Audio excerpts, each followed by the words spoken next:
시대의 양심, 마성의 중독성 대체 불가. 정봉재 정치쇼 정봉주입니다. 자, 지금 이 시간 여러분이 가장 많이 찾아본 실시간 검색어. 자, 한강 결빙 가장 빨리 열었다 그러죠. 그리고 최순실 25년 구형, 우병우 구속 세 번째 영장 청구 만에 구속됐습니다. 영장 발부한 권순호 판사 이름도 검색어에 같이 올랐죠. 자, 이 중에 봉도사가 고른 오늘의 실시간 검색어는 공동 1등입니다. 최순실 25년, 우병우 구속. 자, 유튜의 프라이드, 대한민국의 프라이드가 살은 날입니다. 프라이드 들으면서 돌아오겠습니다. 정봉재 정치쇼 1부 순서 들어가겠습니다. 자, 1부 뉴스. 자, 오늘의 뉴스 브리핑으로 시작합니다. 정상근 미디어 오늘 기자 자리하셨습니다. 네, 안녕하십니까. 미디어오늘 정상근 기자입니다. 예, 정 기자님. 네. 돌발 질문. 돌발 질문이요? 예. 네, 시작하자마자 위기가. 제가 음악 MC를 하려고 그러거든요. 음악 MC요? 네. 네. 음악 앵커를 MC를 하려고 그러는데 잘하겠죠? 음악에 조예가 있으신가요? 없어요. 그렇기 때문에 잘하는 거예요. 음악에 조예가 없어서 오히려 그렇죠. 잘한다. 무지로부터 시작하는. 네. 무지로부터 다시 시작했잖아요. 우병우. 네? 우병우. 갑자기 우병우요? 그러면 사법고시 공부할 때의 그 아무것도 모르던 정신. 감옥은 처음 들어가 보잖아요. 처음 들어가죠. 그러면 네. 무지. 아무것도 모르기 때문에 우병우 감옥살이 잘할 것이다. 잘할 것이다. 예. 네. 이 적부심에서 풀려나는 거 아닌지 모르겠네요, 또. 적부심에서 풀려나면 이제 그 양반은 아니, 그러면 그거는 이제 있을 수 없는 일이죠. 네. 원래 잘 흔하지 않은 일이잖아요, 이런 일들이. 예를 들었고 이렇게 되면 되죠. 모든 것의 진실을 싹 밝히는 거예요. 10일 동안. 네. 증언을 싹 하는 거야. 박근혜 전 대통령이 했던 일, 최순실이 했던 일, 난 최순실 알고 있었다 싹 하면 완벽하게 모든 증언을 다 했기 때문에 네. 사정 변경. 구속시킬 이유가 없네. 네, 하지만 뭐 추가 혐의도 받을 수도 있겠는데요. 그러면 위증 같은 거. 그러면 네. 이제 그러고 한 몇 개월 풀려난 상태에서 다시 들어가고 이제 무기 사는 거죠. 그래요. 네, 소용이 없네요. 어차피 망했다는 거. 네. 어차피 망했다는 거. 자, 들어가시죠. 네, 그 한중 정상회담이 어제 열렸는데요. 그 문재인 대통령과 시진핑 국가주석이 그 한반도 평화와 안정을 위한 4가지 원칙에 합의를 했습니다. 예. 이 4가지 원칙이란 한반도에서 절대 전쟁은 용납할 수 없다. 그리고 그 한반도 비핵화 원칙은 확고하게 견지한다. 북핵 문제는 대화와 협상을 통해서 평화적으로 해결한다. 그다음에 남북 관계 개선은 한반도 문제 해결에 도움이 된다. 이런 내용이고요. 이것도 중요한데 더 관심 가는 부분은 양 정상이 앞으로 전화나 서신 등 한 라인을 구축을 해서 긴밀한 소통을 이어가겠다는 것. 네, 좀 이런 부분도 있었고요. 그다음에 아울러 양국 간의 협력을 경제뿐 아니라 정치, 외교, 안보 등으로 확대를 하고, 네, 다양한 이를 위한 또 고위급 전략적 회의를 열기로 했습니다. 예. 평창 동계올림픽 관련된 얘기도 있었는데 협의를 잘 해나가겠다 그런 얘기도 있었고 올 가능성이 2022년에 또 일단 개연성은 열어놨죠. 네, 가급적이면 오겠다라는 얘기를 이제 시진핑 국가주석이 했다는데 만약에 오지 못한다면 네, 또 이제 시진핑 주석에 상응하는 좀 그런 국가 좀 이렇게 하여튼 중요한 요인을 이제 보내겠다 그렇게 얘기를 하기도 했었죠. 상무위원장 한 번이 와도 되죠. 근데 리커창이 올 가능성도 있고 시진핑 주석이 제가 보기엔 옵니다. 오실 것 같으신가요? 100%입니다. 네. 제가 내년 2, 3월 되면은 네. 한반도가 급격하게 대화 분위기로 갈 것이다. 얘기는 했잖아요. 가잖아요, 그렇게. 네. 예, 반드시 옵니다. 어쨌건 전 정부 때 조금 중국에 대해서 외교적 결례들이 좀 있었죠. 황교안 국무총리인가 그때 대통령 권한 대행을 할 때 중국에 사드 배치를 안 하겠다라고 했다가 며칠 뒤에 그냥 사드 배치를 그냥 해버리는 좀 그런 경우도 있어가지고 관계가 매우 안 좋았는데 네, 어느 정도 이 부분에 대해서는 조금씩 해소를 해가는 듯한 분위기가 형성이 되는 것 같아요. 시진핑 주석도 네, 어쨌건 기존에 이런저런 문제가 있었지만 좀 앞으로 잘 해나가자 그런 취지의 얘기를 하기도 했고요. 네. 그래서 언론에서는 중국이 삼불원칙에 끌려다닐 거다 이런 의견도 좀 있었는데 비교적 부드럽게 양 정상이 대화를 잘 풀어 나간 것 같다는 해석도 있습니다.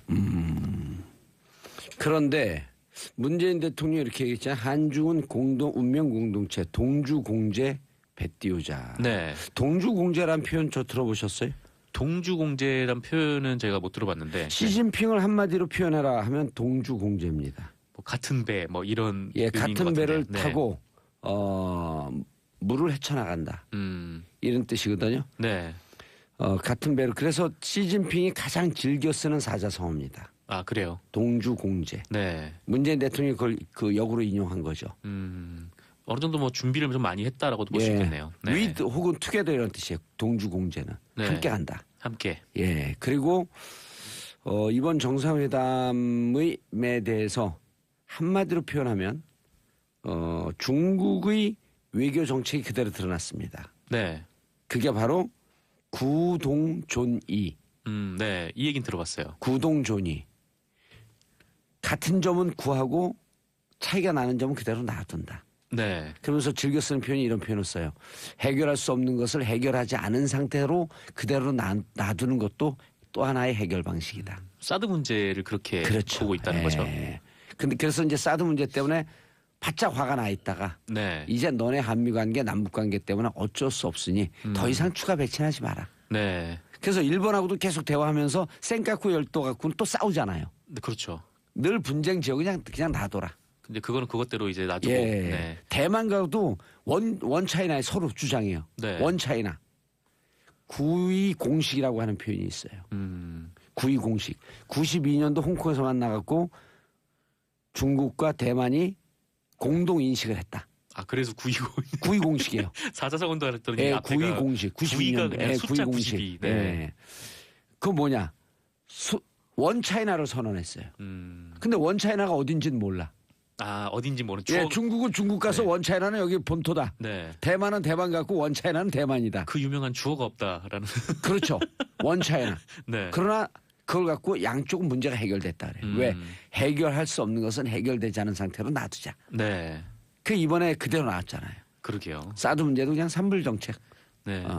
뭐 어쨌건 요 얘기는 뭐 2, 3부에 다룬다고 하니까. 예, 2, 네. 3부에 다뤄도 이런 제가 중국 문제 전문가이기 때문에 그분들 잘 몰라요. 아, 그래요? 예.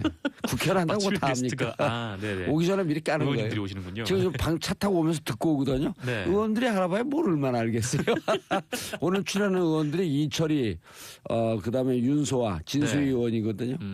세 분이 합쳐도 제 한 3분의 1 지식이나 될까 말까. 네. 아, 네. 봉도사님은 여전하시네요. 예. 아니 이럴 때 하는 게 지식은 외부로부터 오지만 지혜는 안으로부터 온다. 네. 그분들은 지식이 많지만 전 지혜가 많거든요.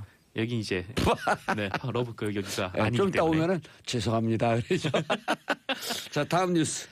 네, 뭐 그런데 중국에서 문재인 대통령이 참석한 행사장을 취재하던 기자들이 중국 사설 경비업체 직원들로부터 폭행당하는 일이 있었습니다. 우리나라 코트라가 고용한 네, 경비원이라고 코트라 하잖아요. 대한무역투자진흥공사죠. 예. 네, 코트라가 고용한 네, 중국의 사설 경비업체인데 네, 폭행 사건이 있었죠. 이거는 그래도 이 사설 경원이라고 할지라도 중국 공안의 지휘를 받는 거거든요. 네. 그 용서할 수 없는 거죠. 그렇죠. 강력하게 항의하겠다 그랬죠. 네, 강력하게 항의를 하겠다고 했고요. 이게 뭐랄까 하여튼 이 10여 명이 복도로 기자를 끌고 가서 집단 폭행한 일도 있었기 때문에 네. 이건 단순한 몸싸움이나 뭐 마찰 정도로는 좀 보기 어려울 것 같고요. 그렇죠. 근데 어쨌건 이 부분에 대해서 그 청와대에 따르면 네, 문재인 대통령도 이번 일에 대해서 심각하게 우려를 표명했다고 하고요. 그다음에 강경화 외교부 장관이 그 왕이 외교부 장관에게 유감을 표명했고, 네, 정의영 안보실장도 중국 공안 담당자에게 철저한 수사와 책임자 처벌을 네, 강조했다고 합니다. 뭐 이 부분도 4부에서 다룬다고 하더라고요. 예, 오늘 할 게 없네요, 그럼. 네, 넘어갈까요? 자, 다음이요. 네, 우병우 전 청와대 민정수석이 오늘 새벽 결국 구속됐습니다. 이것도 2, 3부에서 다루지 않을까요? 이 얘기는 제가 못 들어가지고 제가 준비를 했는데, 예. 네, 일단 말씀을 드릴게요. 그 우병우 전 수석은 그 민정수석 재직 당시에 뭐 국정원에 지시를 해서 그 이석수 전 대통령 직속 특별감찰관 그리고 박민건 1차관 등 문화체육관광부 고위 간부들, 그다음에 이광구 전 우리은행장, 김진선 전 평창 동계올림픽 조직위원장 등 그 공직자와 민간인 등을 불법 사찰한 혐의로 구속영장이 청구가 됐는데요. 그 영장 청구 세 번째 만에 네, 구속이 됐습니다. 예, 삼진 아웃. 네. 그 서울중앙지법 권순호 영장 전담 부장판사가 예. 네, 구속을 시켰는데요. 혐의 사실이 소명이 되고 뭐 특별감찰관 사찰 혐의와 관련해서 그 증거를 인멸할 우려가 있다면서 네, 구속을 결정을 했습니다. 예. 권순호 판사는 지난 4월에 그 검찰 특별수사본부가 그 구속영장을 청구를 했을 때 예. 뭐 혐의 내용에 관련해서 뭐 범죄를 다툴 여지가 있고 성립을 다툴 여지가 있고 뭐 이미 진행된 수사와 수집된 증거에 비춰서 뭐 증거인멸 우려가 없다. 그게 소명되지 않았다면서 기각을 한 바 있었거든요. 언제요? 지난 4월에요. 누구를요? 우병우. 네. 권순호 판사가. 네. 근데 한 번은 그렇게 풀어주고 예. 네. 지금은 이번에는 구속 결정을 내렸습니다. 어. 근데 재밌는 거는 그 검찰에 따르면 그 우병우 전 수석은 이 검찰 조사 과정에서 그 김진선 전 조직위원장 사찰과 관련해서는 박근혜 전 대통령이 지시했다. 이렇게 진술을 했다고 하는데요. 예. 그 일부 혐의를 지금 뭐 떠넘기기 하고 있는 것 아니냐. 떠넘기기 그리고 나는 무능했다. 이 두 가지 전략으로 갔죠. 그렇죠. 이전에는 뭐 나는 무능했다 뭐 그거였는데 예. 하지만 뭐 다른 부분에 대해서는 뭐 민정수석실 업무라면서 버티는 모습도 네, 있었다고 합니다. 뭐 어쨌든 우병우 전 수석의 구속으로 뭐 검찰의 적폐청산 수사도 탄력을 얻게 될 것이라고 이게 언론은 보고 있는데요. 그 우병우 전 수석 구속영장이 계속 실패를 했었기 때문에 이번에 구속이 좀 이루어짐으로써 예. 네, 검찰의 사기도 올라갈 것이다. 네, 이런 관측도 있습니다. 예. 그리고 한 언론 사설에서는 불구속 수사의 원칙을 깼다고 하면서 또 강력하게 항의한 언론도 있었죠. 불구속 수사의 원칙이요? 예. 아니, 필요하면 구속 수사를 하는 게 또 원칙 아닌가요? 자, 한미라님, 우병우 전 수석도 결국 구속됐네요. 5919님, 우병우 구속됐어도 김관진처럼 구속적부심 심사 신청하는 거 아닌가요? 하겠죠. 네. 한번 사례가 있으니까요. 그렇죠. 그리고 신광열 그 형사수석 부장에게 갈까요? 그리고 그게 또 글쎄요, 뭐 어떻게 될지 모르겠는데, 근데 이 구속적부심이라는 게 보통 잘 받아들여지지 않는 법인데, 그럼요. 이번 지금 김관진은 정말 특이한 경우였죠. 구속적부심으로 석방되는 사람도 0.1%도 안 된다는 거예요. 네. 자, 그 다음에. 네, 어제 오전에 그 온수역에서 30대 남성이 전동차에 치여 숨지는 사고가 있었습니다. 예. 지하철 1호선 온수역과 오류동역 사이 선로에서 그 30대 남성이 시설물 설치 작업, 그러니까 안전관리 설치 작업을 했던 그런 진행했던 노동자였던 거예요. 네, 이분이 열차에 치여 숨지는 사고가 발생을 했는데요. 예. 네, 비정규직 노동자였습니다. 그 사고 현장에 출동한 구로소방서에 따르면 구조대가 도착을 했을 때 이미 숨진 상태였다고 하고요. 경찰은 사고 경위에 대한 내사에 착수를 했는데 그 안전규정 위반 문제를 검토할 계획이라고 하고요. 근데 뭐 저희는 잘 모르지만 이런 사고가 굉장히 비일비재하다고 하더라고요. 예. 올해만 이 철로에서 작업을 하다가 뭐 이제 사고를 당하신 분이 4분 정도 된다고 하고 또 지난해 5월 구의역에서 네, 19세 예. 김모군이 스크린도어에 네, 그것 때문에 이제 숨지는 경우도 있었고 또 올해 6월에는 노량진역에서 50대 노동자가 네, 열차에 치여서 사망하는 경우도 있었는데 예. 네, 모두 비정규직이었다고 하고요. 원래 철로에 들어가서 작업을 하려면 그 현장 관리자가 그 사전에 공사 시간이나 위치를 관할 역에다가 알리고 승인을 받는 절차가 있어야 되는데 이 과정이 생략이 됐다고 합니다. 그래서 온수역도 그렇고 오류동역도 그렇고 사고 당시에 작업 상황을 알지 못했다고 해요. 어떻게 그런 일이 있을 수가 있죠. 예, 만약에 알았으면은 그러니까 사전 합의가 있었으면은 그 열차 이제 승무 그 기관사분들에게 말씀을 드리고 그러면 좀 천천히 운행을 할 수도 있었던 서행을 거잖아요. 하면서 네, 게다가 이제 대비를 작업 하고. 현장이 바로 철로 근처였기 때문에 굉장히 위험한 상황이었음에도 불구하고 네 이런 네 사전 승인이 없었다는 거죠. 그리고 예전에 그 관련 노동자분을 제가 인터뷰를 한 적이 있는데 예. 그 안전 관리도 매우 허술하고 네, 보통 이런 작업 같은 경우에는 굉장히 위험하기 때문에 전동차가 다니지 않는 시간에 작업을 하는 게 원칙이라고 해요. 새벽 시간에. 네, 보통 이제 새벽에 이루어지죠. 예. 근데 이제 인력이나 그런 비용이 뭐 없다는 그런 이유로 그러니까 열차가 다니는 시간에는 한 명이 저기서 안전 관리를 해야 되는데 그러니까 열차가 온다라는 그걸 알려주고 대피를 시키고 그렇게 해야 되는데 뭐 그런 안전 요원이 없는 경우도 많다고 합니다. 그리고 또 정말 안타까운 거는 이런 사고를 당하신 분들이 계속 비정규직 분들이라는 거예요. 그러니까 이게 아주 험한 일은 비정규직 노동자들 데려다가 쓰고 네. 임금 쥐꼬리만큼 주고. 그렇죠. 그러니까 뭐 코레일이나 이런 곳은 뭐 비용을 절감하겠다는 이유로 예. 이렇게 외주 노동자들을 쓰는 경우가 있는데 이 굉장히 좀 안전 관리에는 소홀하다라는 얘기인 거죠. 게다가 또 이 비정규직 분들이 많다 다 보니까 이분들의 생명은 생명이 아닌가요? 그럼요. 다 소중한 생명인데 한 가정의 아들이고 한 가정이 그 집안의 아버지인데. 그렇죠. 돌아가신 분도 이제 35 되신 분인데 네. 이게 비정규직 분들이 많다 보니까 숙련된 노동자를 찾기가 좀 힘들고요. 어제 돌아가신 분 같은 경우에도 불과 사흘 전에 채용이 된 분이라고 합니다. 사흘 전에 채용이 돼서 그래 비정규직 노동자 쓰는 게 이렇게 문제예요. 이게 처음에는 네. 아주 싼 임금으로 썼고 좋은 것 같지만 결국은 오랜 시간이 지난 다음에 숙련된 노동자들이 없기 때문에 회사의 경쟁력이 떨어지는 거예요, 이만큼. 그렇죠. 사고도 많이 나고요. 예. 네. 아유. 정상훈 기자 인사하시고 집에 가세요, 그냥. 네, 저는 감사합니다. 2부 여의도 CF가 아니라 여의도 UFC로 돌아오겠습니다. 채널 고정하소서. 정봉재 정치쇼 2부 순서 들어가겠습니다. 자, 2부 여의도 UFC 얼티밋 파이팅 컨퍼런스 무한 토론 투쟁. 뭐라 그러셨어요? 무한. 얼티메이트 파이팅 컨퍼런스. 무슨 따라서 하도 못해요? 자, 이철이 더불어민주당 오래간만에 자리하셨습니다. 안녕하십니까. 예. 롱타임 노씨. 롱타임 노씨요? 타임이 참 길대. 네.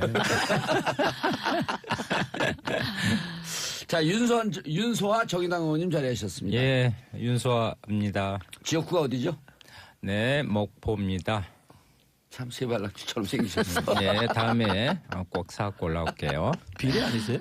아니 이제 다음에 목포 그 전에 목포에서 두 번이나. 그 지역구는 아니지. 제 지역구죠. 목포에서 계속 비례로 했는데. 되셨는데. 예. 전국을 대상으로 한 지역구입니다. 저도 비례예요. 자, 진수희 전 재선 네. 전 복지부 장관 전지에서. 네. 지난주에 뵙고 또 뵙습니다. 예, 네, 고정 진수입니다. 출연이에요, 이제. 네, 네. 자, 한중 정상회담 외교 결례 홀대 어떻게 보셨어요? 한국당은 순방 중단하라. 언제부터 대통령이 저렇게 염려해 주셨나? 제가 오늘 먼저 말씀을 예, 드릴게요. 말씀하세요. 진수입니다. 왜냐하면 오늘은 보니까 좀 세게 하시죠. 여당을 저 혼자 상대해야 될 것 같아가지고. 예? 원래 여당 아니었어요? 지금 1려 2야당이에요. 아니요. 정의당은 아니, 1여 2남 1여 3남 아니 정의당은 저는 뭐 이중대라는 말을 별로 안 좋아해서 안 쓰겠습니다만 정의당은 그냥 제2 여당인 것 같아서요. 오늘은 제가 다 상대를 해야 될 것 같아서 이번에 문재인 대통령 중국 방문하시니 한중 정상회담 전 과정이 시작부터 끝까지 저는 우리 국민들의 마음을 몹시 엄청 상하게 한 그런 해외 방문이었다 이렇게 생각을 하고요. 많은 사람들이 외교는 의전이 거의 다다 절반 예. 이상이다 이렇게 이야기를 하는데 그 기준에 비추어 보면 가시기 전부터 무슨 공동 기자회견은 없느니 공동 선언문은 없느니 이런 얘기부터 시작해가지고 베이징 도착하는 날 또 그 시진핑 주석은 베이징에 안 계셨어요. 뭐 이게 난징 학살 그 날이라서. 근데 그럴 거였으면 방중 일정을 좀 조정을 하든가 했어야 되는 거 아닌가 싶어서 그것도 참 좀 지적을 하고 싶고요.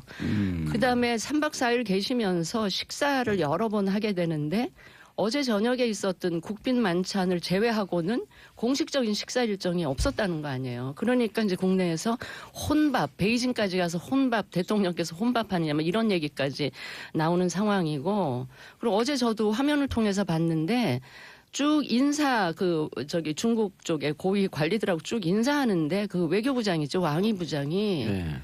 우리 대통령이 팔을 툭툭 치더라고요. 그럴 사이인가. 우리 자국에서도 그런 걸 안 하는데 어떻게 외국의 외국의 그 정상이 오셨는데 인사를 그런 식으로 받는지 그것도 되게 불쾌했고요. 급기야는 우리 그 기자단 폭행 사건까지 하여튼 전체를 통틀어 놓고 볼 때 정말 우리 국민들 자존심을 몹시 상하게 한 그런 방문이었다 생각을 하고요. 이거는 국내에서 국민들이나 우리 야당이 매우 세게 비판을 해야 된다고 생각을 하고요. 그래야만 우리 정부가 중국에 대해서도 좀 협상력도 있고 할 얘기도 하고 항의도 제대로 할 수 있다 이런 생각을 합니다. 예, 몹시 불쾌했습니다. 몹시 의전 형식에 대해서 좀 쭉 지적을 하셨는데 아니 내용도요. 그 예. 4대 원칙인가 발표를 하셨는데 되게 추상적인 얘기여서 그것도 좀 불만이 있고요. 그다음에 사드 봉인이 된 게 아닌 것 같더라고요. 어제 시진핑이 결국 또 뒤끝 있게 한마디 했고요. 봉인된 그래서 게 아닌 것 같다. 하여튼 내용도 그렇고 의전 뭐 형식 여러 가지 면에서 안 갔었던 게 나았던 거 아닌가 뭐 이런 생각을 했습니다. 예, 집권 여당으로 이렇게 인정해주는 진수희님께 감사합니다. 벌써 이제 정의당이 집권 들어갔습니다. 되게 뒤끝이 네. 있으시네요. 물론 이제 저는 사드 문제, 북핵 문제 등의 부분에 대해서 새 정부가 한중 관계에 대한 그 좀 압박감 또 문제를 빨리 좀 해결하고자 하는 그런 서두른 부분은 좀 있었다고 봅니다. 그것이 꼭 나쁘다고는 할 수는 없어요.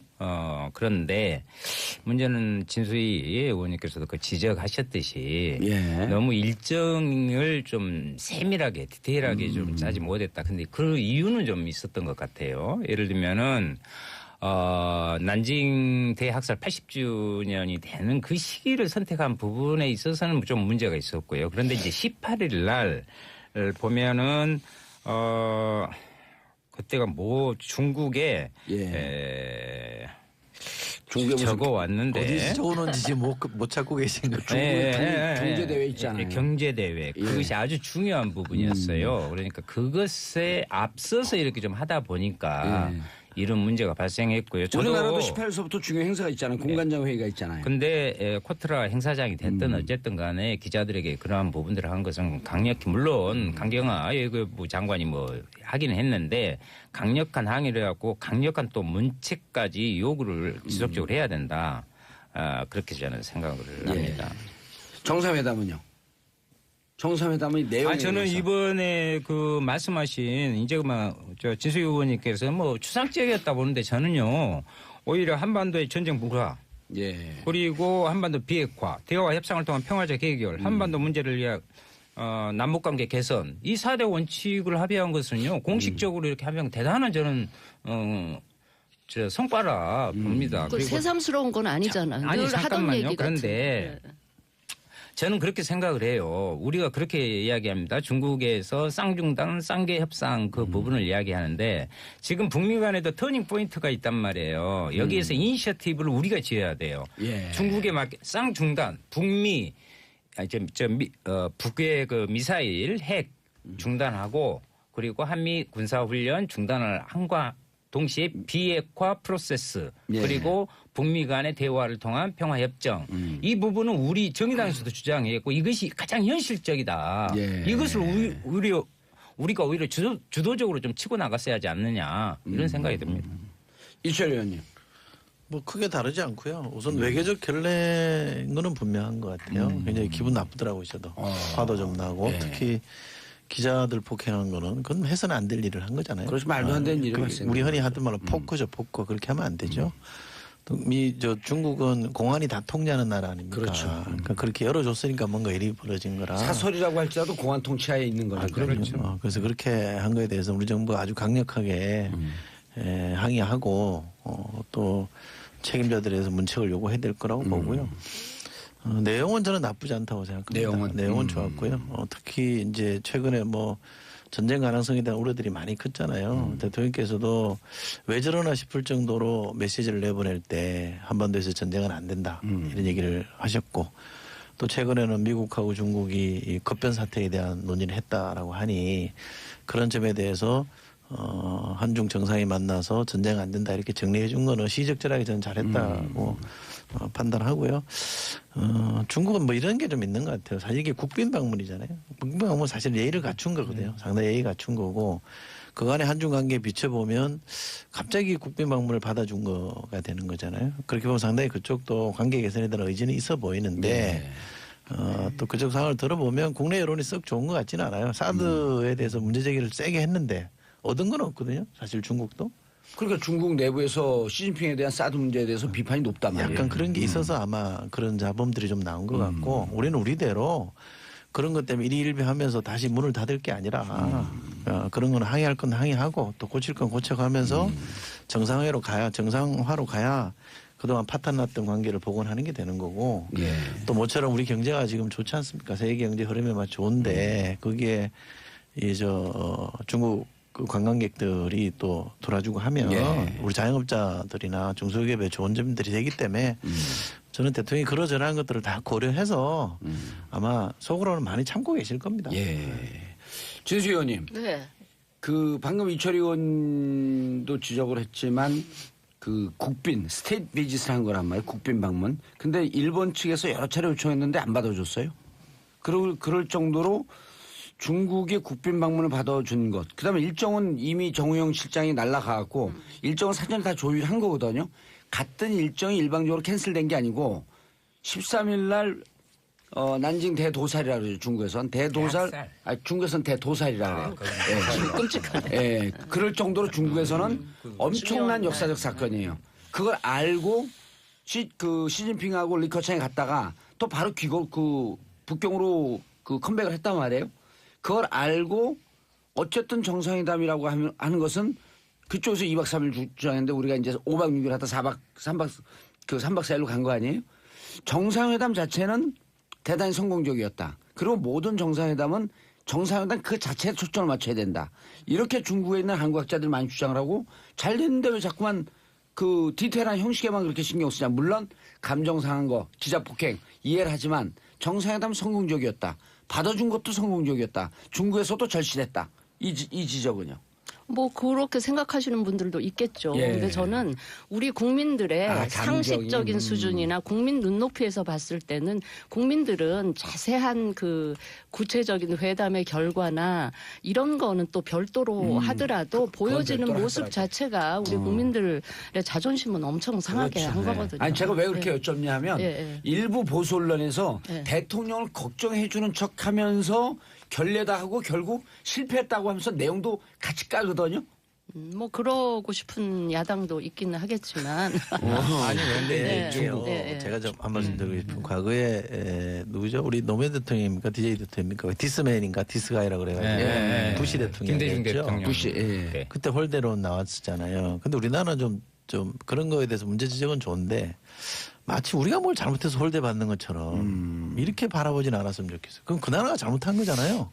그죠? 미국 부시 대통령도 우리 대통령을 잘못한 거고 이번에 중국도 우리 이 대통령을 비롯해서 방문단을 잘못한 거죠. 그럼 그 나라를 탓하고 나무래야 되는데 네. 어찌 하다 보면 마치 우리가 뭘 잘못해서 굴욕하고 있는 것처럼 바라보는 게 저는 더 문제인 것 같아요. 근데 저는 그 뭐 식사 부분을 혼밥 이렇게 좀 보지 않았으면 좋겠고요. 오히려 접촉면을 좀 근데 뭐 일정 짠 사람 문제 있어요. 아니 새롭게 제가 해보자는 분이 더 문제는 오히려 일정 짠 문제 있어요, 서도 없어요? 공항에 예. 내렸을 때 예. 외교부의 예. 그 차관보. 차관보급입니다. 예. 이름도 조리부장이에요. 대리라는 이름이 거죠? 대리? 조리입니다. 대행인가 뭐 그렇죠? 그래서 원래는 근데 그거는 오히려 국빈으로 초청해 놓고 영접을 할 때 예. 그러한 급으로 하는 것은 저는 외교적 근데 이제 결례다. 그런 그건- 것을 가지고 이야기를 해야지. 아니 그거는 이제 윤수아 의원님이 좀 그 팩트 체크 안 되신 것 같은데 콩시엔이라고 하는 차관보가 나왔어요. 근데 차관은 누구냐면 우다웨이거든요. 우다웨이는 사직을 했어요. 그래서 그 비어 있어요? 공석이에요. 공석이기 때문에 콩시엔이 차관보가 차관 대행이야. 그러니까 박근혜 대통령 갔을 때 차관 나왔는데 왜 이번엔 차관보가 나왔냐라고 우리 언론이 썼는데 그것 오보예요. 차관 대행입니다. 콩시엔이. 그래서 그것은 결례 아니에요. 콩시행 예. 조리부장. 예. 원래 조리부장 요리부장 대행. 말고 조리부장. 예, 원래 저 조리입니다. 부장이 장관, 부부장이 차관, 그다음에 이번에 조리부장이 무슨 대행이라고 하는 뜻으로 이제 나온 거예요. 정봉주 윈. 예. 확실한 윈. 팩트 체크. 1패. 아니, 그러니까 되게 인정.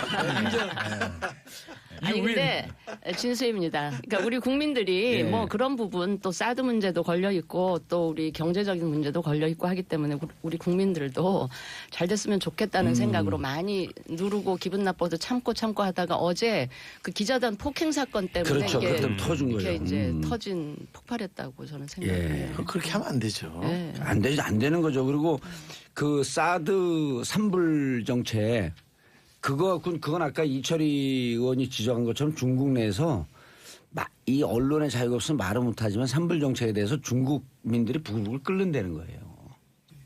그래서 그 시진핑이 평상시에 즐겨 쓰던 구동존이 같은 것은 구하고 그다음에 그 차이 나는 것은 해결 안 하고 그냥 놔두자. 이게 이번에 사드에 그대로 적용이 됐는데 그 부분에 대해서는 중국에 있는 한국학자들은 박수를 보내더라고요.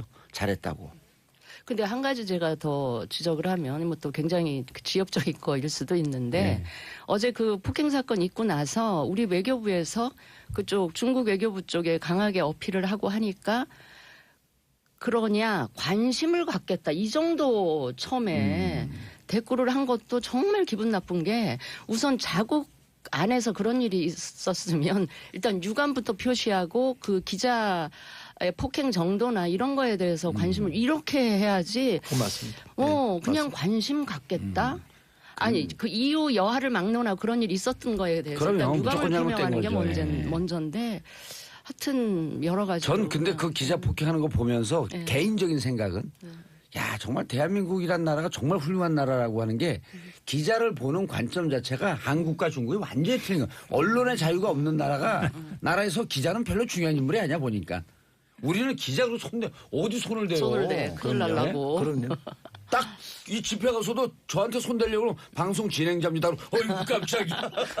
그러니까 이 과정에서 우리 교훈을 하나 좀 얻어야 될 것 예. 같아요. 우리가 그동안에 여러 가지 외교적인 역학 관계나 이런 것을 봤을 때 미국과 중국이라는 양 강대국 사이에서 우리 외교적 이니셔티브를 쥐고 좀 주도적으로 해야 맞아요. 되는데 너무 눈치를 살피고 그러한 부분들의 한 결과로서 예. 미국에서도 나타나는 것이고 중국에서도 나타나는 것이다. 그것을 우리가 교훈을 삼아야 된다. 이철 의원님 근데 어제 4대 원칙 발표한 거 네. 사실 미국에 대해서 중국과 그 대한민국이 하고 싶은 얘기를 정리하고 한마디 미국에 한 방 매긴 것 같거든요. 그런 점도 있죠. 예, 미국이 어떻게 나올까 좀 걱정이 아니라 관심이 갔대.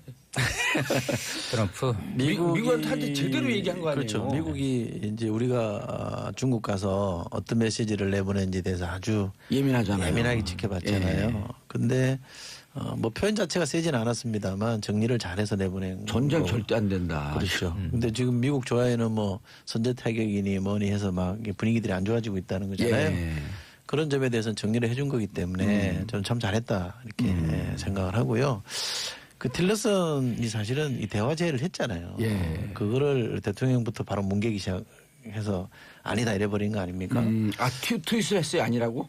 아니 백악관이 공식적으로 그거는 뭐 지금 대화할 때가 아니다. 대변인 이렇게 대화할 때가 아니다. 뒤집어 버렸어요. 묵살을 했죠. 그 나라도 참 어떻게 보면 참 내가 보니까 그 틸러스는 우리나라의 문정인 특보 같은 그런. 아니 근데 그렇게 네. 이견이 있다 그러면서도 해고 안 시키는 건 투트랙 같아 보니까. 그런 점도 있죠. 그러면요. 아, 역할 분담? 그런 점도 예, 있죠. 역할 분담. 근데 저는 아까 이철희 의원께서 이런 일이 있으면 그 상대국을 뭐라 그래야지 우리 대통령 쪽을 자꾸 뭔가 트집을 잡으려고 하는 그런 시각이 이제 국내에 있다 이렇게 우리 대통령이 참모로 트집 잡았는데. 말씀을 하시는데 사실 이런 거는 있어요. 지난번에 그 뭐 사드 배치에 관해서는 박근혜 정부도 결코 잘하지는 않았어요. 할 거면 그때 확 해버리지. 그때 산불 얘기했었죠. 이거는 절대 사드에 대해서 언급하지 말아라라고 했을 때 이제 당시에 유승민 의원이 그거 계속 언급하다가 더 눈밖에 나버렸는데 사드 어차피 배치할 거면 박근혜 정부 끝나기 전에 그러니까 대선 전에 그냥 하도록 그렇게 해놓고 문재인 대통령 들었으면서 우리는 지난 정부가 한 거다. 그러니까 전략적인 얘기를 하는 거예요.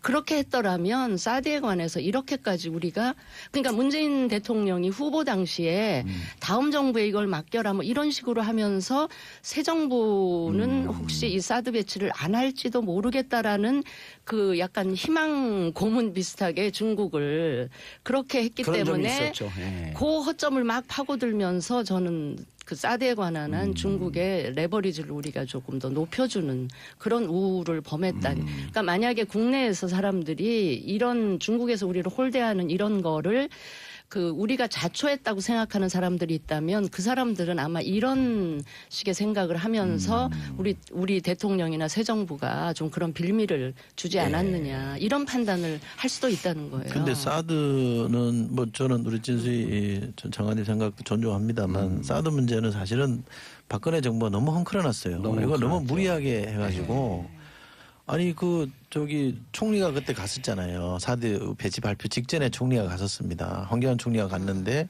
시진핑한테 우리 배치 안 한다라고 했다가 일주일 만인가 배치 발표해버렸잖아요. 그러니까 중국 입장에서 완전 속은 거죠. 네, 사기당한 느낌이 그러니까 감정이 굉장히 상해버리는 거잖아요. 만약에 할 거였으면 차근차근 설명해 가면서 양해를 구하고 이렇게 했어야 되는데 안 해놓으니까 이 감정이 워낙 격화돼 있고 감정이 나빠져 있어요. 이거 푸는데 너무 시간이 많이 걸리는 맞아요. 거거든요. 네. 그래서 우리 의원들끼리도 그런 얘기합니다. 이런 건 설거지라는 표현을 쓰는데 쉽게 어떤 중국의 그 한 재중 한국학자는요 전 정권이 쌓아놓은 그거를 치우느라고 그렇죠. 힘들다 그렇죠. 이렇게. 그런 측면이 근데 있어서 나는 중국도요.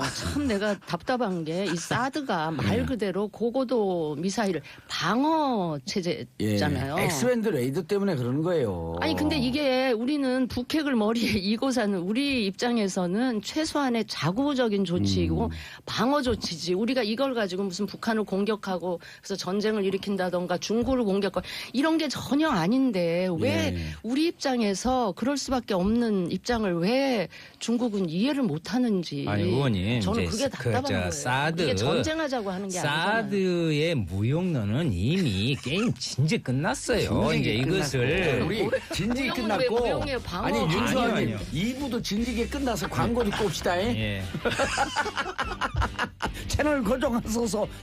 자, 정봉주 정치쇼 3부 여의도 UFC 이철희 더불어민주당 의원, 윤수아 정의당 의원, 진수희 바른정당 전 장관 전 의원 함께하고 계십니다. 자, 샵 1035로 문자 보내주시고요. 허인희님, 이철희 의원님 보고 싶었어요. 뉴스에서 잠깐보다 이렇게 길게 보니 좋아요. 가끔 나와야 되겠구나. 예. 6383님, 진수 의원님 같은 합리적 보수가 정말 필요합니다. 왜 보수라는 명표를 달면 어거지 불통이 되는지, 내가 어거지 꼴통으로 읽을 뻔했어. 어거지 불통이 되는지 정말 알 수가 없어요. 조대원님, 윤수아 의원님 귀요미, 귀요미. 이건 완전 정말 귀요미. 이건 아닌 것 같은데. 좋은 거예요. 공수부대 그래요? 출신이에요. 공수부대 취사반.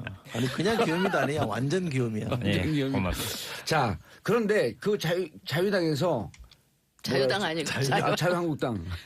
자유롭게 살 거 무조건 말하니까 그렇게 자유당이 얘기하니까 맞아요. 한국당 분들이 안 나오잖아요. 한국당 나오는 대로 뭐 자유롭게 말해버리니까 자유당이라고 그러세요. 공수부대 취사병이 말이 많아. 아니 그런데 뭘 중단하라 그랬어요? 순방 순방 일정. 중단하라. 이건 뭐야? 그럼 국내 정치화 하려는 거예요? 진수 의원님, 순방 중단하라. 그래서 뭐 화난 거는 알겠는데 그래도 공당이 또 우리나라 제1야당이 예. 이런 식의 반응을 보이는 거는 좀 아닌 것 같고요.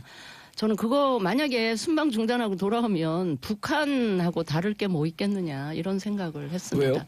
그러니까 순방 일정은 일정대로 예. 하되 약속된 일정이니까 하되 그 과정에서 있었던 문제에 대해서는 예를 들면 기자단 폭행 사건이라든지 그런 거에 대해서 따질 거는 확실하게 따져서 사과받고 재발 방지 약속 받고 하는 거는 하는 거고 순방 일정을 중단하는 거는 좀 말이 안 되죠. 그런데 이제 저는 자유한국당 홍준표 대표님 참 이분 어찌했을까 참 아니 어찌했을까? 예. 어제 일본에서 한 얘기요? 예. 일본 가서 뭐 또 했어요? 그리고 자유한국당에서 뭐 순방 중단하라 오늘 뭐 3시에 온다고 그러는데 오히려 일본 그 순방 중단하고 빨리 와야 할 사람이 홍준표 대표예요. 그 나라 망신시키고 특히나 우리가 갖고 있는 일본에 대한 우려점이 있잖아요. 예. 지금 아베가 계속해서 재무장을 추진하려고 하는 일련의 이 과정을 밟아가고 있는데 아베 만나가지고 정말 북핵 문제를 이야기하면서 예. 힘 합쳐서 열심히 하자. 그리고 이까지 뭔가 그 자민당 간사까지만. 그래서 저는 이런 이야기 하고 싶어요. 북핵 문제는 우리가 알아서 할 테니까 일본 너희들 재무장 하지 말고 가만히 있어라. 이렇게 하고 와야 되는데 거기에 그리고 뭐란 표현이냐. 문재인 대통령이 중국에 아련하러 갔다고 이런 외교 이거 참 옛날에 박근혜 대통령 어디 갔을 때 뭔 사고 나고 사고 치고 뭐 나라 어려우면 비행기 타고 어디 날라불더만은 진정을 고정하세요. 예, 그래서 아니, 지금도 어떻게 됐든 어려운 문제를 풀어가려고 하는 그런 대통령의 그 부분들에 대해서 아무리 야당이지만 이렇게 표현하는 것은 정말 이건 있을 수 없는 자유한국당스럽기는 하지만 예. 근데 이렇게 얘기한 건 좀 문제가 있네요. 홍준표 대표가 아베 총리에게 문재인 대통령이 시진성 주석에게 아련하러 가는 그걸 날. 아베한테 직접 얘기를 했다는 거예요. 네, 그건 아니 아니잖아. 홍준표 대표가 일본에서 그렇게 나중에 이야기한 했다는 거지. 아베 앞에서 그렇게 얘기를 하진 않았겠죠. 아베한테 설마. 했을걸요? 아베한테 아베 했다는 앞에서? 걸 지금 뭐- 우리 정부 그러니까. 흉도 받잖아요. 그러니까 이런 정도로 아련이라 그러면 그 박근혜 대통령은 그 막루까지 올라갔잖아요. 그건 뭐예요 그러면? 그러니까요. 그러니까 이렇게 표현하면 안 아니, 되고요. 근데 이게 해외 나가게 되면 여든 야든 대한민국을 그럼요. 대표하는 그게 거거든요. 그걸 우선 생각을 해야죠. 그럼요. 이분은 좀 그 저건 막말보다 왜 저기 와서 막말이라도 하지 차라리. 아니 극우 정체성이 같은 분을 만나다 보니까 약간 흥분해갖고. 흥분해가지고 아, 그 정확한 분석이시네요. 충분했고 형 아니 아베가 좀 더 나이가 어린가? 공감합니다. 예. 많겠죠. 둘이 손잡고 쎄쎄쎄하고. 아 근데 비슷해요. 예. 성질이나. 뭐. 자, 그 이철원님 아까 말씀 네. 잠깐 하시다가 그냥 살짝 넘어갔는데 북한과 워싱턴에서 조회에서는 좀 전쟁하는 분위기 좀 걱정을 하고 있는데 틸러스는 또 조건 없이 without precondition 어떤 조건도 없이 대화하자. 어떻습니까? 지금 대화로 가는 겁니까? 아니면 양동 작전하는 건지. 그 많은 전문가들이나 예. 특히 미국의 군사 전문가들은 전쟁은 안 된다. 전쟁은 불가능하다는 얘기는 다 인정하는 사실이에요. 예. 그래서 지금 이제 전쟁을 얘기하는 거는 이제 뭐 학자들이나 정치인들이 얘기하는데 그것도 북한을 압박하기 위한 뭐 하나의 뭐 위협적인 언사 정도로 우리가 이해를 해야지 예. 저 실제로 전쟁하자 이런 주장으로 받아들이면 안 되는데 극히 일부가 예를 들면 왜 그 그레이엄 상원의원인가 그랬잖아요. 전쟁은 거기서 나는 거 아니냐. 트럼프가 그랬다고 그렇죠. 하면서 예. 우리가 죽는 게 아니다 이런 식으로 하는 사람도 있어요. 이른바 네오콘류의 사람들이 있긴 한데 그게 극소수라 뭐 크게 문제될 건 아닙니다만 어쨌든 전쟁이 나면 미국은 자기 나라에서 벌어진 전쟁이 아니지만 우리는 좀 당사자가 되는 거고 한반도가 그렇죠. 사실은 초토화되는 거 아닙니까? 예. 그래서 우리는 전쟁을 막아야 되는 노력을 끊임없이 해야 되는 거고 미국 대통령하고 제가 듣기에 미국 그 정부와 미국 대통령과 우리 간에는 전쟁으로 문제를 풀 수 없다는 것에 대해서는 합의가 돼 있다고 제가 듣고 있습니다. 그래서 지금 나오는 거는 이제 일종의 강화 외교 차원에서 군사적 수단을 자꾸 언급하는 거거든요. 그런 정도로 이해하시면 될 거라고 저는 보고요. 예. 극히 일부가 자꾸 이렇게 추동해서 뭔가 분위기를 만들어 보려고 하는 거는 자꾸 이렇게 막아야 됩니다. 제지하고 못하게 해야 됩니다. 미국이 이미 북의 대화의 뜻을 전했다. 이렇게 아사히 신문이 보도했고 이번에 이제 그 유엔 사무차장이 들어갔다 왔잖아요. 네. 뭐죠? 펠트만? 펠트만. 로드맨하고 좀 친한가요? 펠트맨 로드맨. 일단 맨을 좋아하네. 근데 이런 식으로 자꾸 가면 나는 김정은의 이제까지 김정은이 구사해왔던 그 전략 있잖아요. 예. 그 계속 성공을 확인시켜주는 그래서 계속 반복하게끔 만드는 그런 쪽으로 가지 않을까. 아니요. 뭐 이런 생각. 그런 우려도 일관되게 해요. 아니 네. 맞습니다.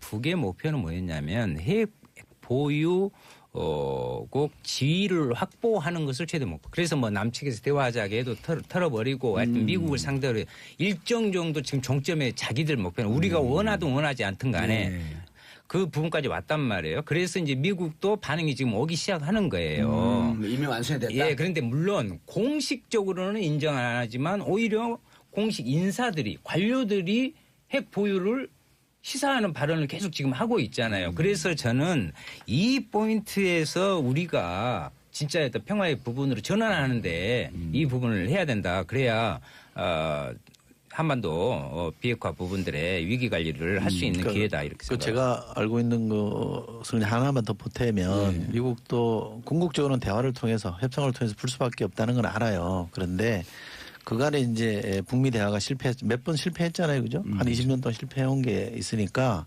어설프게 협상하면 또 실패한다. 저 북한의 태도가 적당해서도 얻어낼 거 얻어내고 또 뒤집고 하는 행태를 보여왔기 때문에 이번에 협상이나 대화를 통해서 문제를 풀 수 있으려면 최대한 압박을 해놓고 해야 된다. 이런 게 인식이에요. 그건 상당히 일리가 있는 지적입니다. 사실 들어보면. 알겠습니다. 대신 우리는 전쟁은 안 된다는 얘기는 우리는 해야죠. 그렇죠. 평창 올림픽에 미국 대표단은 공식적으로 파견하기로 최종 결정했고요. 그럼 당연한 거죠. 그럴수록 미국이 보내야 맞죠. 그게 동맹국을 대하는 자세 아닙니까? 근데 그 대통령이 중국에 가 계시니까 우병우가 구속되고 최순실이 25년 받고 이건 또 무슨 일이에요? 진수 의원님. 그거야 날짜가 공교롭게 그렇게 벌어진 거죠. 대통령이 대통령 뜻이 아니었어요? 대통령이 나가신 때를 맞춰서 그렇게 했겠어요. 제가 자유한국당 관점에서 한번 봤어요. 법원은 법원대로 자기 일정을 가는 거죠. 우병우 부석 될 거라고 예측했어요? 저는 예측 안 했어요. 아예 뭐 알아서 하겠지. 예측 불참, 예측 보이콧.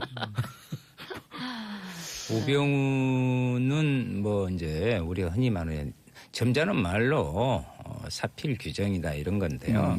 이번에 피해갈 수는 없었다고 저는 봅니다. 왜냐하면 이번에 피해가면 국민들이요 다시 촛불 들고 나오고 계신겠어요. 그리고 이제 최순실에 대한 25년형을 세요? 저는 뭐 형량 개인에 대한 형량의 문제가 중요한 게 아니고 뭐 들어갔다 나오셨기 때문에 그 예, 형량에 되게 민감하게 봐요. 그 형량 개인 형량보다는 이야기 좀 합시다. 여기 노동운동하다 나이 들어서 들어갔고.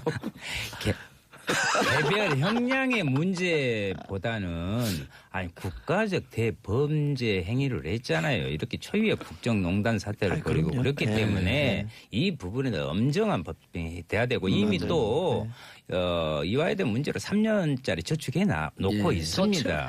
그렇기 때문에 이건 추가 뜨는 거예요. 그렇죠. 그래서 거의 무기징역인 거네요. 법원에서 사법부에서 이것이 이제 박근혜 피고인하고 이재용 피고인 다 연결되거든요. 이런 부분에서 사법부의 엄정한 판단이 좀 요구되죠. 그럼요. 저는 최순실 형량에 대해서는 많다는 생각을 전혀 안 하고요. 이건 근데 놀래기 솔직히 좀 놀랬죠. 바로 해야 됩니다. 유기징역으로는 최고거든 이게. 그리고 30년인데 30년은 안 때린다고요. 그리고 우병우 전 수석 구속건은 어제 제가 뭐 저녁 자리에 법조인이 3명 있었어요. 그 대체로 이렇게 얘기를 한번 전망을 해봤거든요. 워낙 잘 빠져나갔으니까 법꾸라지라 그랬잖아요. 그리고 그 판사 권순호인가요? 그러니까 소심파라 그러더라고요. 근데 법조인들이니까 그 판사의 스토리를 또 잘 알더라고. 그러면서 이번에 어떻게 될 것 같냐 그랬더니 대체로 이번에는 아마 할 거다. 이석수 사찰이 컸던 거거든요. 할 것 같다 이런 느낌을 갖더라고요. 저도 그랬던 것 같고. 그러니까 지금 많은 국민들이 아까 뭐 사필 규정이라 그랬는데 어떻게 저럴 수 있냐라는 게 저는 그 작용을 한 것 같아요. 법적으로도 문제 충분히 법만 가지고 따졌겠습니다만 우리 국민들의 여론이 이렇게 수용된 것 같아서 저는 대단히 반가운 결정이고 좀 이제 법이라는 게 추상 같아야 되잖아요. 흔히 하듯이. 그렇게 법을 통한 이게 추상 같은 기강을 좀 세웠으면 좋겠어요. 저는 근데 참 이번에 보면서 저 좀 봐봤어요. 왜냐면 최후 진술하잖아요. 거기서 세상에 25년형을 받은 피고가 다른 말 안 하고 1,000억 원 여기 사회주의 국가냐고 1,000억 원 그 벌금. 여전히 돈에 관해서. 난 돈 이야기 듣고 세상 25년 받은 상황에서 지금 1,000억 원 돈 걱정하냐 이 말이에요. 그리고요 1,000억 원이 아니라 우리가 23회 1,700만 명이야 그냥 상식적으로 만 원씩만 해도 1,700억 원 정치적 피해 보상 해내야 돼요. 그런데 그 돈에 집착하는 거 보면 그러니까 그렇게 국정농단 했다는 걸 스스로 증명하는. 그리고 노회찬 대표가 잘 정리하셨어요. 사회주의 국가라면 사형감이라 그랬어요. 그건 뭐 사회주의 이야기. 아니 근데 이게 3심 대법원까지 가면서 약간 2심에서 깎이거나 그러지는 않을까요? 아니 이건 이제 구형이니까. 선고가 남았죠. 맞네. 여러 단계가 한번 좀 제대로 알기 위해서 한번 좀 다녀오셔야 될 것 같아요. 무슨 말? 무슨 말인데?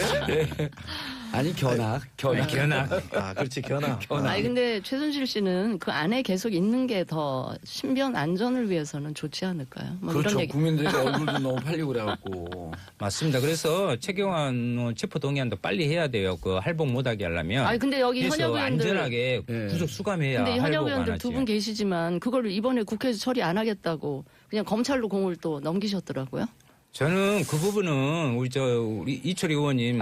그거를 사람들이 잘 이해를 못하니까. 다른데 보지 마시고 이 문제 나오니까 핸드폰 만지지 마시고. 체포 동의안. 체포 동의안을 국회에 접수됐는데. 실제로 제가 원내 수석 부대표잖아요. 그리고 박홍근 원내 어마어마해요. 부대표하고 그 전에 사전에 이야기했거든요. 그러면 이것을 조금 땡겨서 본회의 임시 20일 본회의를 전에. 예, 그때 19일까지 예약이 나왔어요. 왜냐하면 24시간 동안 이제 보고받은 뒤로 하고 그 24시간에서 72시간 안에 처리해야 되잖아요. 충분히 처리할 수 있었어요. 그런데 22일로. 예. 수 같아. 예, 그래서 뭐냐면 내가 봤을 때는 예. 김성태 원내대표가 새로 들어왔잖아요. 예. 그러니까 나중에 이 협상의 정치 협상을 하는 데 있어서 여러 가지 배려 이런 것들을 선물 준 고민하면서 카드를 민주당과 국민의당이 이런 구차한 방향으로 한 거예요. 이것은 물론 이제 검찰이 잡아가겠지만은 잡아가겠지만 그걸 검찰한테 넘겨버렸단 말이에요. 그런데요. 공을 넘겼죠. 국회의원 스스로들이 단호하게 체포동의안을 의결하는 거 전혀 틀린 문제예요. 아니 근데 이건 아주 국민한테 그냥 지금 비판받아 거의 마땅하네. 이번에도 완벽하게 동업자 정신이 발동이 된 것 같아요. 국회의원들 사이에. 그리고 그리고 지금 지금 듣는 분들이 지금 중간에 퉁 들어가갖고 아. 잘 이해를 못 하시거든요. 네, 그걸 네, 네. 차근히 먼저 좀 정리를 해 주시고 그래서 국회에서 안 하겠다는 꼼수 부린 거 아니냐. 네, 네, 라는 네. 지적이신 거거든요. 지금 윤수아 의원님.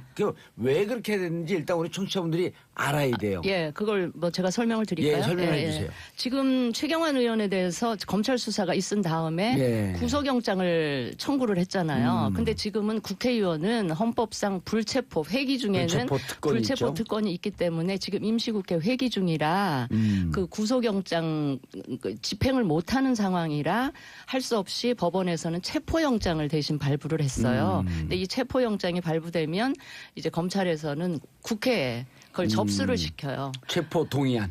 체포 동의안을 접수를 시키면 국회에서는 예.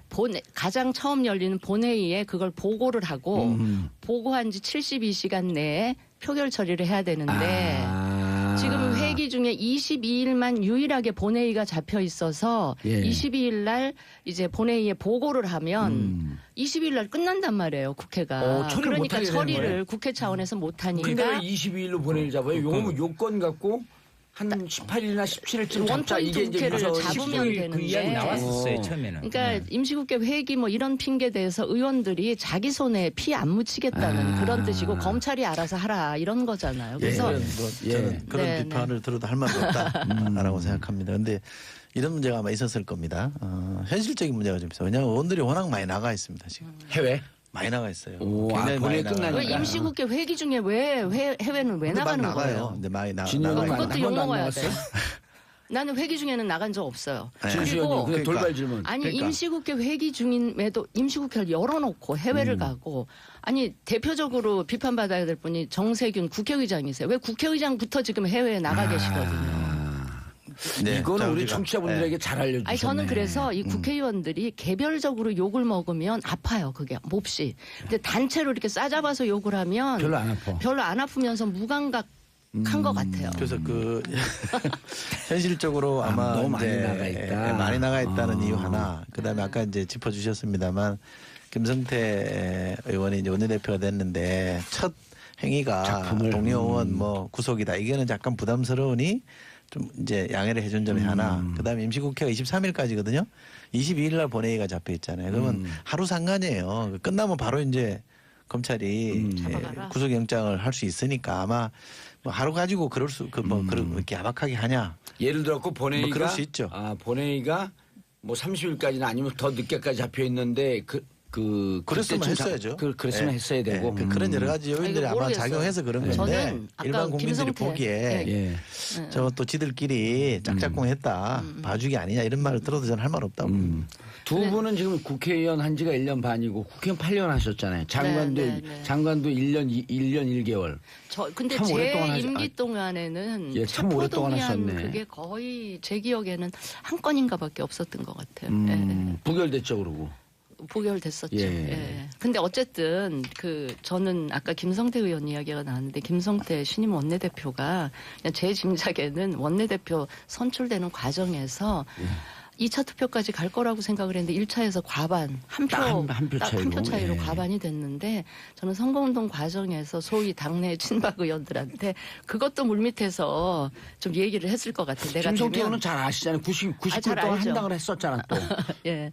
뭐 그런 것도 물밑에서 좀 그런 게 있었던 거 아닌가 싶어서. 그 해외 나가는 게 우리 상임위도 사실 해외 나가는 문제 때문에 5.18 시끄럽거든요. 특별법. 5.18 그 보류 시켜놓고 저 하와이로 날라버렸더만요. 이거 뭔 짓거리입니까 지금? 그 자유한국당 그 그걸 뭐라 의원님들. 그랬더라? 야반 뭐라 그랬죠? 뺑소니? 예, 야반도죠. 입법 뺑소니? 입법 뺑소니. 누가 얘기한 거예요, 그것도? 아니 그러니까 국방위에서 예. 완전 보류 시켰잖아요. 예. 소위는 통과했는데 거기에서 뭐 자유한국당이 반대하고 5.18 특별법 보류 시켜놓고 하와이 가버렸다니까 지금. 되게 아시잖아요. 그러니까 법안- 일본도 간다고. 소위 통과하면 법안 소위 사비 처리한 거면 다 전체를 하잖아요. 그냥 가는 거잖아요. 그런데 근데 그것을 이제 해주기 싫어서 이제 그런 예. 건데 제가 그래서 저도 원래 그 가는 멤버였어요. 13일부터 이제 가는 멤버였기 때문에 뭐 우리가 최소한 이걸 가려면 이 두 개 법안이라도 처리하고 가셔야지. 국방에서 망망히 두드리고 가자. 아 그렇. 근데 뭐 그거 못 해주겠다고 하니 안 가셨다고 그러면 기사화 됐더라고. 못 해주겠다고 하니 그러면 가는 걸 취소하고 법안 심의 다시 하자 그러면 공청회 열고 빨리빨리 진행을 해보자. 5.18 특별법하고 또 뭐 했었죠? 군의문사 진상조사 설치법. 근데 둘 다 필요한 거 하고 아니에요? 절박해, 의원들은. 5.18도 여야가 합의했던 거 아니에요? 다 합의했어. 다 소위, 합의해가지고 법안 그렇게 소위에서 했어. 그래서 대안을 마련해서 그렇게 나온 거예요. 근데 그것도 못 해주겠다. 가족들이 또 현장에 와 있었잖아요. 그날 저거 하는 줄 알고. 방청도 안 시켜줬어요. 가족들을요? 방청 좀 시켜주자 그랬더니 그것도 안 된다 그러더라고. 이래서 자유한국당이 국민들한테 아니 자기 자식이 그랬다고 좀 생각하는 이 공감 능력들이 너무 떨어져. 아니 자유한국당이 지금 안 나오셔서 이 말씀 드리기도 참 뭐하긴 안 한데 나오기 때문에 마구 하셔도 돼요. 아니 자유한국당이 정부 여당에 대해서 제대로 견제하는 게 먹히려면 해야 될 거는 해주고 협조할 건 협조하면서 반대할 거 반대하고 견제할 거 그러죠. 견제해야 네. 그 견제에 국민들 힘이 보태줄 수가 국민들이 있는데 동의를 하죠. 그래야지. 그러니까 근데 이렇게 사사건건 하나부터 10까지 이러니까 그래서 저희들이 지금 국민의당이랑 바른정당이 힘을 합해서 좀 제대로 된 아니에요. 여긴 정의당이에요. 제대로 된 아니 막 저 집권 여당 만들어 불고 뭐 바른정당 안 가요 저. 아니 바른정당이 바른정의당 되게 아 그리 자연스럽게 통합 이야기합시다. 그럼. 아니 그러니까 자유한국당이 제대로 아니, 그 진행 야당 욕심까지 노릇을 못하니까 아니, 뭐. 우리가 제대로 된 야당 노릇을 한번 죽겠네. 해봐야 되겠다. 아, 정의당을 이렇게 생각을 풀면 합니다. 바른정당 아니에요? 바른정당이네 정의당. 영어로 하면 같아요. 아니 그러면은 바른 정당하고 국민의당이 합치면 바른 국민들만 모입니까? 바른 국민의당 만들어가지고 제가 봤을 때는 아니 그 정의당 당원은 다 가야겠네. 바른 국민이니까. 아이고 좀 모르겠어요 저는. 아니 우리가 합하든 말든 무슨 무슨 아니, 왜 그렇게 상관이세요? 통합에 목을 매요 지금 시기에? 제대로 아무리 야당 하려고. 아니지. 제가 봤을 때는 6월은 다가오고 뭔가를 지금 해야 되고 또 안철수 대표는요. 지금 대권에만 필이 확 꽂혀가지고 한 다음에 그 다음에 보수들의 전체 부분에 후보가 되고자 하는 거기 지금 5년 후를 계산하고 지금 이걸 천만의 말씀이에요. 그러니까 엊그저께 부산에서 목도리 동맹까지 하고 아니. 그러니까.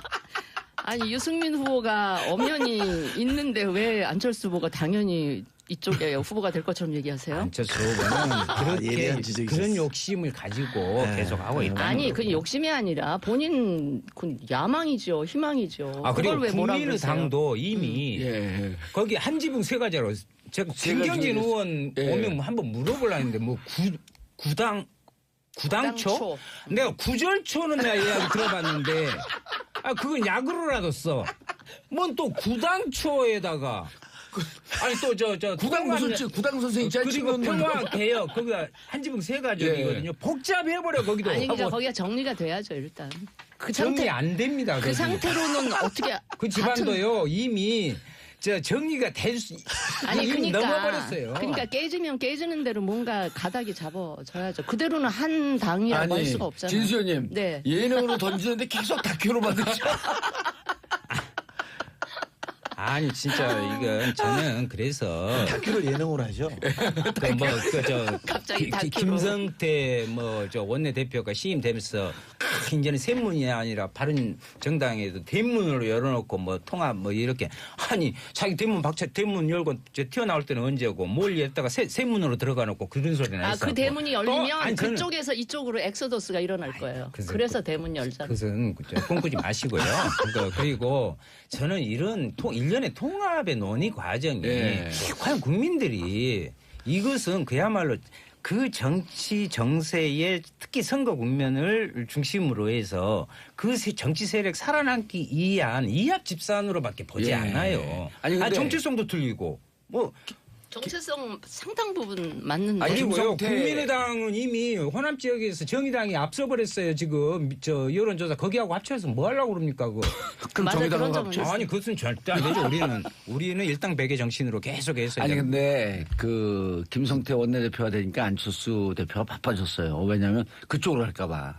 그래서 남경필 지사도 김성태 자유한국당 원내대표 선출로 보수 통합 가능성 높아졌다.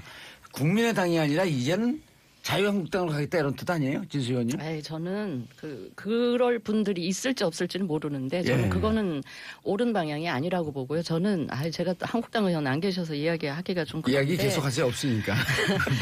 김성태 후보가 원내대표 되는 과정에서 정말 제가 지금 분이- 시간이 다음에 기회 있으면 얘기할게요. 정말 구태의연한 선거를 치렀더라고요. 원내대표 대표 선거를. 알겠습니다. 네, 네. 진수 의원님, 이철 의원님, 윤성 의원님 인사하시고요. 네, 새해 복 많이 감사합니다. 받으십시오. 네. 저는 잠시 뒤에 광고 듣고 4부 비정치회담으로 돌아옵니다. 인사까지 끊어버려요.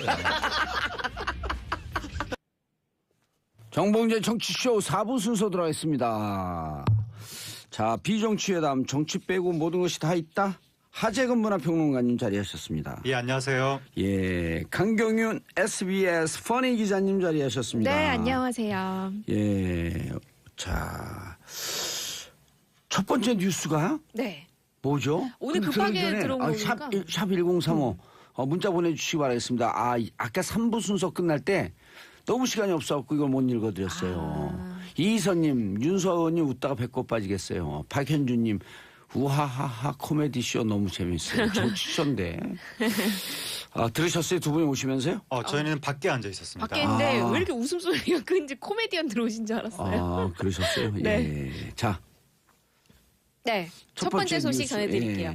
일단 오늘 따끈따끈한 소식이라서 먼저 가져와 봤고요. 예. 그 홍상수 감독이 오늘 그 와이프죠. 그러니까 아내와 A 씨와의 이혼 소송이 첫 재판을 하는 날입니다. 예. 제가 오늘 듣기로는 일단 홍상수 감독과 그 A 씨 모두 참석은 안 할 것 같고요. 사실 이 가사 재판 같은 경우에는 변호인들만 오는 경우가 좀 많잖아요. 예. 오늘은 안 올 것 같긴 한데 이 사건이 지금 지난해 11월부터 시작돼가지고 계속되고 있는데 일단 이 그 A 씨 같은 경우에는 이혼 의사가 없다라고 얘기를 하고 있죠. 그래서 7번이나 그 소장을 보냈는데 이를 다 송달받지 않았다 하면서 본인은 이제 아주 적극적인 의사는 아니지만 송달받지 않는 걸로 해서 본인의 의사를 좀 전달하고 있는 것으로 보입니다. 네. 지금 이혼 재판 진행 중이에요? 지금 이제 오늘 첫 번째 재판이죠. 네, 왜냐면 이게 그 송달받지 않아서 법원에서 이제 강제로 이제 재판이 이제 시작한 거죠. 네. 근데 미국 같은 경우에는 이혼이 누가 잘못했는지를 따지지 않고 네. 일단 부부 관계가 파탄이 났으면 이혼은 받아주는 파탄주의. 법원이 그런 경향이 있지만 네. 예. 우리나라는 유책 배우자, 그러니까 이 파탄을 낸 책임이 있는 쪽에서 자기가 반성을 해도 모자랄 판에 이혼을 해달라라고 요구하면 법원이 받아들여주지 않는 전례가 있기 때문에 나훈아 씨도 사실 이혼하기 위해서 굉장히 두 번이나 기나긴 했죠. 법정 소송만 투쟁을 두 번 했죠. 했는데 홍상수 감독의 경우에는 나훈아 씨보다 상황이 더 안 좋은 것이 본인이 지금 전 국민이 다 아는 불륜남으로 돼 있는 그러고 상황이잖아요. 있죠. 네. 그러다 보니까 과연 이혼이 가능할 것인지에 대해서는 물음표가 좀 네. 있습니다. 하평론가님은 결혼도 안 하셨는데 어떻게 이렇게 이혼에 대해 빠삭하신지. 뉴스를 결혼 안 하셨어요? 예 결혼 못했습니다. 아예 안 하신 거죠 요즘. 안 하는 건가요? 예. 나이가 있으세요? 20대 아니에요? 제가 20대 후반이시죠? 예, 그렇게 정리하겠습니다. 감사합니다. 저는 2번 했는데. 아 진짜요? 예. 예. 저 2번 할 동안 뭐 하셨어요? 예. 그냥 살다 보니 이렇게 들고 말았습니다. 그러셨구나. 네. 근데 결혼하셔갖고 애 또 낳고 그래야지 국가에 충성하고 그러는 네, 건데. 그 부분에 대해서 제가 참 책임감을 느끼고 있습니다. 책임감을 느끼고. 한민족의 무관 번영을 위해서 아이를 낳아야 되는데. 예. 그 저거 대한문 앞에 있는 애국 집회인 줄 알았어요. 언제라도 태극기를 들 네. 준비가 돼 있습니다. 아니 근데 홍상수 감독 아내분이 네. 이혼할 생각 없다 그러지 않아요? 네, 없죠. 없고요. 예. 제가 이걸 취재하면서 이 와이프분이 굉장히 조심스러워 하는데. 조심스럽잖아요. 우리가 지금 얘기하기도 조심스러워요. 네, 맞아요. 이 몇 번 이제 간접적으로, 직접적으로 연락을 취해가지고 이제 의사를 물어봤는데 이혼의 의사는 전혀 없고요. 다만 최근에 굉장히 힘든 일을 겪었어요, 가족에게. 그래서 그 일 때문에 본인이 좀 경황이 지금 많이 없고요. 그래서 지금 소송이나 이런 부분에 대해서 대응할 힘조차도 없다, 이런 입장이었습니다. 아. 네.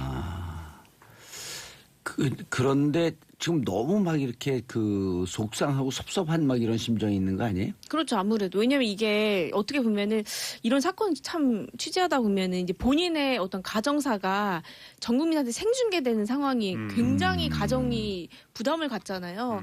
예. 이분 같은 경우에도 이제 본인은 어쨌든 일반인이고 사업도 하는 사람인데 이런 일이 벌어지고 하다 보니까 더더욱 입을 이제 침묵을 하고 있는 네. 거죠. 그리고 송달받지 않고 이런 식으로 이제 본인의 의사를 표현하고 그런 게 아닐까 싶습니다. 그러니까 아마 홍상수 감독 부인께서는 지금 시간이 약이다 이렇게 좀 생각을 하시는 거 아닌가. 그러니까 좀 시간을 두고 한참 여유를 가만히 있으면 결국 홍상수 감독이 돌아오지 않겠느냐. 예. 사랑의 불꽃이다 소신이 되고 나면 좀 그런 기대를 기대. 하고 계시는 것 같습니다. 아. 과거에 그랬던 전례도 있다고 주장을 하시니까.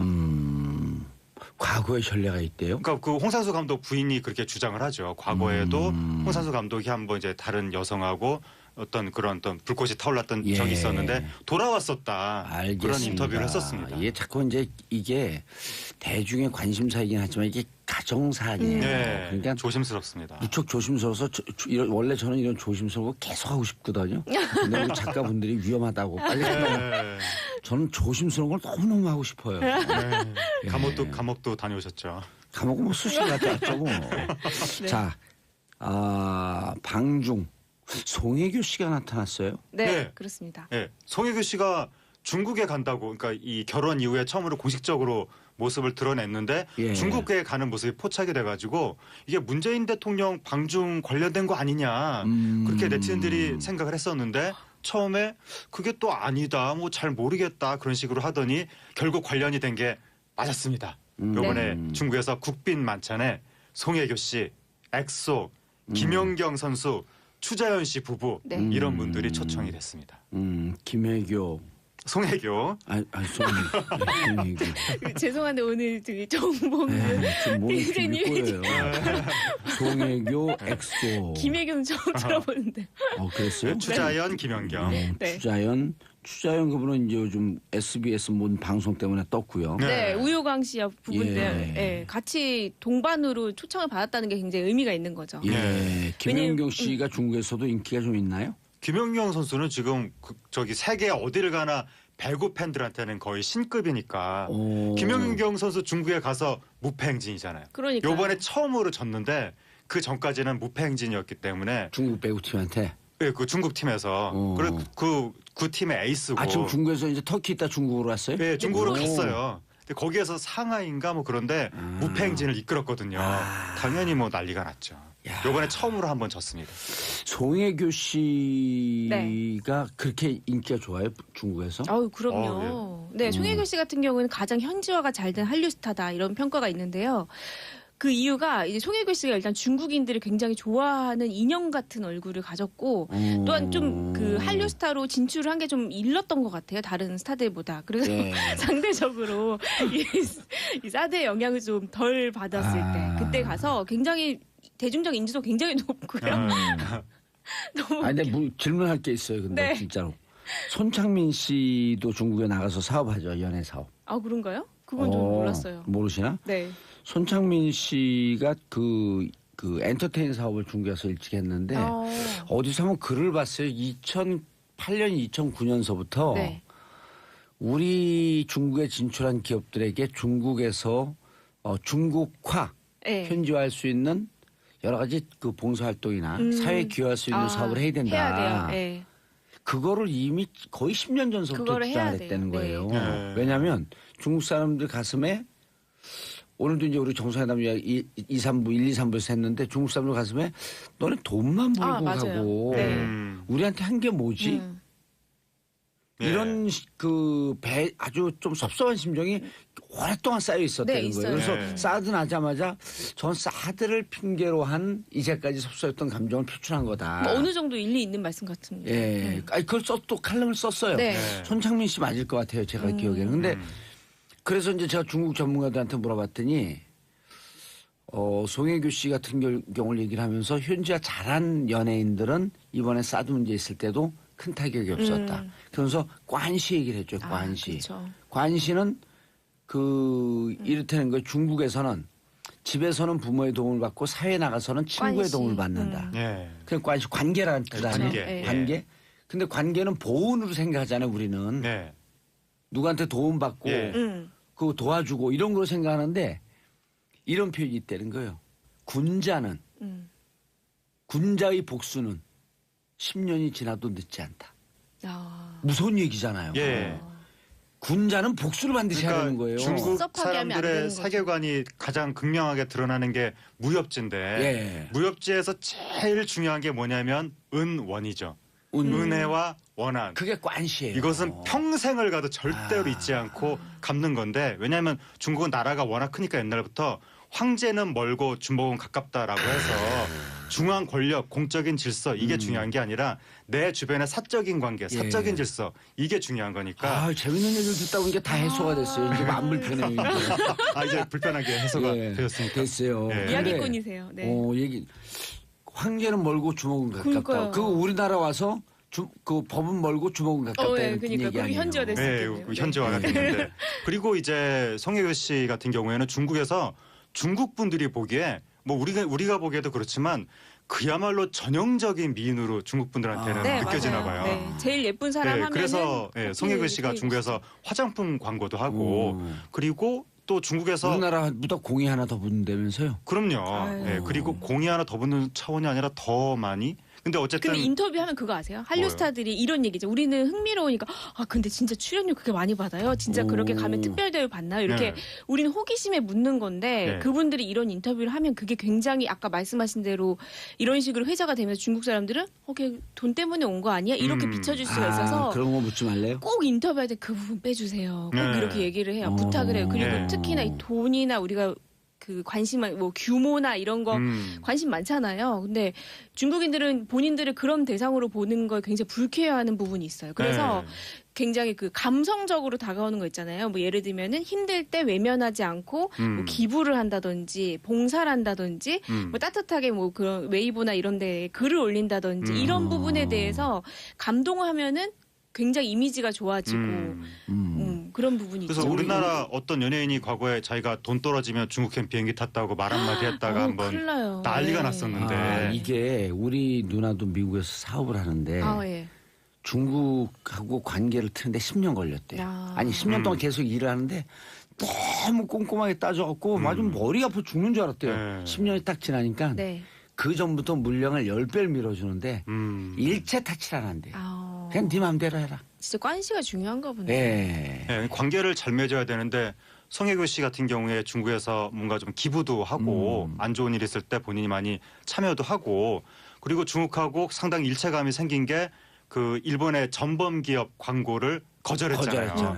그런 것들이 중국에서 상당히 미담으로 알려지면서 이미지가 굉장히 좋은 것 같습니다. 그렇죠. 사실 이번 추자연 커플도 초대를 네. 받았잖아요. 네. 근데 추자연 커플이 어떻게 보면은 우효광 씨가 중국에서는 약간 신인 배우? 그러니까 그 정도의 약간 인지도였고 추자연 급이 씨가 낮았었잖아요. 그러니까 예. 오히려 추자연 씨가 조금 더 이제 대중적 인지도가 높았고 우효광 씨는 조금 더 이제 신인 약간 이런 스타일이었는데 한국에서 S 방송국에 TV에 여기서- 뜨면서 네네. 난리가 났잖아요. 동상이몽에서 이게 우효광 씨가 이제 난리가 났다. 중국에서 톱배우가 됐대요. 네, 그래서 톡배우가 됐대요. 중국에서 그게 굉장히 뿌듯하다고.